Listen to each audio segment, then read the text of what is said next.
Midlife বোধহয় শুধু স্পেনের জন্যই অপেক্ষা করছিল, কখন আসবে, জয় ছিনিয়ে নেবে, ট্রফি হাতে ঘরে ফিরবে। ফাইনালের শেষ বাঁশি বাজতে স্প্যানিশ উৎসবে মেতে উঠল স্টেডিয়াম। আর্জেন্টিনাকে 1-0 গোলে হারিয়ে বিশ্বকাপ জিতে লা রোজা জানিয়ে দিল তারা এখন শুধুমাত্র ইউরোপের নয়, পুরো ফুটবল বিশ্ব শাসন করতে এসেছে।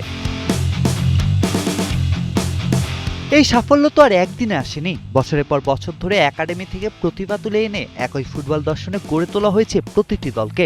তাই তো সিনিয়র দল থেকে অনূর্ধ্ব-17 সব জায়গায় স্পেনের একই ছাপ। দিন দিন ট্রফি যেন তাদের কাছে অভ্যাসে পরিণত হয়েছে। এই বিপ্লবের বড় নায়ক ধরা হয় কোচ লুইস দে লা ফুয়েন্তেকে। দায়িত্ব নেওয়ার সময় তাকে নিচ্ছিল অসংখ্য প্রশ্ন। যার বড় ক্লাবে অভিজ্ঞতা নেই, সে কিভাবে বড় দলের দায়িত্ব নেবে? তবে তিনি বিশ্বাস করেছিলেন নিজের দর্শনে। সেই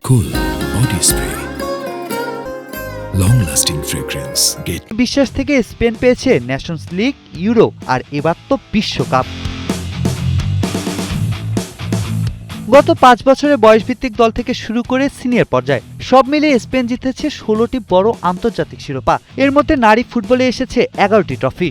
বিশ্বকাপ, নেশনস লিগ, অনূর্ধ্ব-20 বিশ্বকাপ, অনূর্ধ্ব-19 ইউরো এবং অনূর্ধ্ব-17 বিশ্বকাপ ও ইউরো শিরোপা। অন্যদিকে পুরুষ ফুটবলে তারা জিতেছে 5টি ট্রফি: বিশ্বকাপ, ইউরো, নেশনস লিগ, অলিম্পিক স্বর্ণ এবং অনূর্ধ্ব-19 ইউরো। একের পর এক সাফল্যই প্রমাণ করে স্পেন শুধু বর্তমানের সেরা দল নয়, ভবিষ্যতের জন্য সবচেয়ে শক্তিশালী ফুটবল শক্তিগুলোর একটি। এই দলের সবচেয়ে বড় শক্তি ভবিষ্যৎ। লামিন ইয়ামাল ও পাও কুবার্সির মতো তরুণরা ইতিমধ্যে বিশ্বকাপ জিতে বুঝিয়ে দিয়েছে স্পেনের নতুন প্রজন্ম ইতিহাস লিখতে প্রস্তুত। স্পেন আধুনিক ফুটবলের সবচেয়ে সফল প্রকল্প।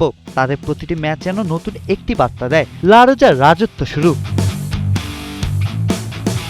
জুবাইর হোসেন বাপ্পি, কালের কণ্ঠ।